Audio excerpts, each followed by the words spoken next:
Howdy, I'm Jace and I'm a sex addict. This is Sex Life, where we talk about sex and we talk about life because the two are interconnected. We talk about them without shame, without judgment, and we do so openly and honestly. This week's question was, will I ever get over these physical cravings? The answer is yes. Thank you so much for this question this week. I'm Jace. No, I'm just kidding. I'll give you a longer answer. Yes. Okay. The short answer is yes. I guarantee it. You'll definitely get over the physical cravings. There is withdrawal in sex addiction, just like there is in drugs and breaking anything. Addiction deals with the brain. It deals with chemicals in the brain and the body. It deals with neural pathways, gray matter, the different systems in our brain, limbic, prefrontal cortex, all this stuff, right? When we stop or alter a behavior that has all of that involved, there are going to be some changes. And it hurts sometimes. There's growing pains anytime we're making a shift, right? But when we go from regularly engaging these systems and these chemicals, and then we stop, we're going to feel it, right? So it is very difficult in the beginning. We do go through a period of withdrawal, and if you're foolish like me, you will go through several different periods of withdrawal, because I gotta learn the hard way, apparently. Now, I had to be ready, right? We all have to be ready if we're gonna recover. We gotta be ready. So I wasn't ready. My sponsor calls it, I went out to do more field research. So now I have all the research I need. I will choose sobriety. Thank you. But the physical cravings do go away. The human mind and body is wildly adaptable. The reason that we have continued as a species and we continue evolving and growing is because we're super adaptable. So when you do make that shift, your body's going to get to a space where it's accommodating it. Your brain chemicals are going to accommodate it. One of the really super cool things about sobriety in the brain is that when the longer we are sober, especially if we are holistically sober, which we can talk about in another video, the brain actually starts to heal. That gray matter that has been turned off, if you will, starts to come back online. The pathways that we have formed start to change. We start getting access to the prefrontal cortex where we have not had access to like a healthy brain would. By the way, if you are not a fan of the brain and all of that stuff, the prefrontal cortex is where things like decision making, behavior control, willpower, that's where all of that is housed. Those are actual physical entities that are going on. They are brain functions. They're not this unknown, elusive entity.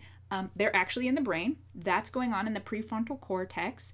And there's a break between the limbic system and the prefrontal cortex with addiction. That's, one of the reasons why it's considered a brain disease, because it's actually happening here in the brain, and we got to heal the brain. It's the only way.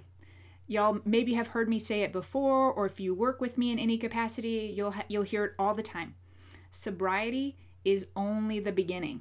It cannot be the end goal.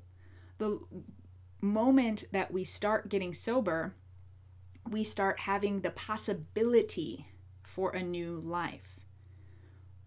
And the longer we are sober, the more opportunity and capabilities and options we're going to have, because we're actually healing our physical brain.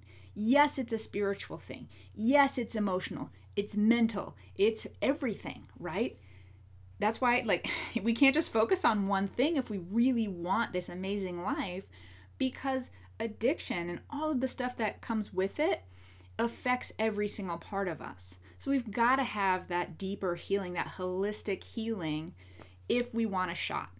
And that cannot happen without sobriety, because we have to change the brain if we want to change the life. So yes, the physical cravings are going to go away.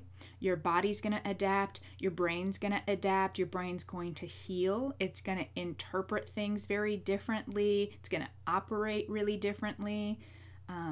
It takes time. I ain't gonna lie to you. It takes time. The general consensus is that it takes a minimum, now hear me, I'm gonna repeat it, a minimum of 90 days before the brain begins the healing process. I'm gonna say it one more time because people don't like it or they don't hear it. It takes a minimum, this is just a general number, it's an average number, a minimum of 90 days, so we're talking 3 months, away from the substance and behavior, and ideally all of them, but one thing at a time, before the brain begins to heal. So those first 90 days of sobriety are kind of the waiting room. They are the prerequisite days before the real changes start happening. We'll see changes in the first 90 days. Y'all know that. If you've been in recovery, I start seeing changes day one when I joined recovery, right? So it's not like nothing's going to happen for 90 days, but the brain's healing, which is the key, doesn't start until after those initial 90 days, or give or take, around that area. So that maybe was a little more information than the question asked for, but I think it's really important that we start having these conversations about addiction as a whole thing, not just, this one little area, because it's not. It's not this one little area. It doesn't live in its own little compartment. It's not a summer house that we can vacation to. If that's been in your past, it has not been in mine. But anyway, it's everything. It encompasses every single part of us, and we have to incorporate our recovery into every single part of us as well. So just hang on. Sometimes I would literally have to lock myself in my room without any technology or anything like that and sit on my hands and grind my teeth and just wait it out. Withdrawal for me was like being in one of those old school horror movies where the moon is full and I'm a werewolf and I have asked my loved ones to chain me to the basement cement wall so that I don't get out and hurt myself or others. That's what withdrawal was for me. Totally gone. It didn't last forever. It didn't even last that long, relatively speaking. So don't worry. They're on their way out. Just stick with it. That's it. You have to stick with it. Because if you go back into acting out or using, then you're deepening those paths you already have in your brain, and you're going to have to do it again. And you're going to have to start over. Every time we relapse, right, we interrupt the brain's healing and we reinforce the addict brain. So it's super important to get sober, stay sober, so you have a shot at having a really fantastic, full life. So there you go. There's a quick little science lesson on addiction and what's going on and all that good stuff. An area I love.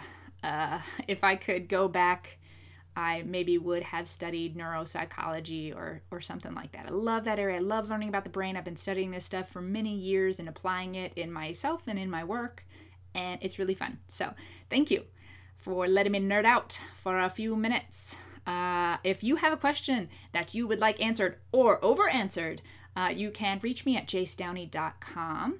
If you are watching this and you are struggling with what you believe could be sex addiction, or maybe someone you know, you're relating to these things, there are a bunch of resources in the description below. So please go and check those out. There's tons of help out there for us. I am not the only person talking about this stuff, and there really is a lot of help for sex addicts these days, and it's only growing. So find the resources you need, send in any questions you want answered on the air, and I'll get to those if and when I'm able. And until I see y'all next time, stay curious.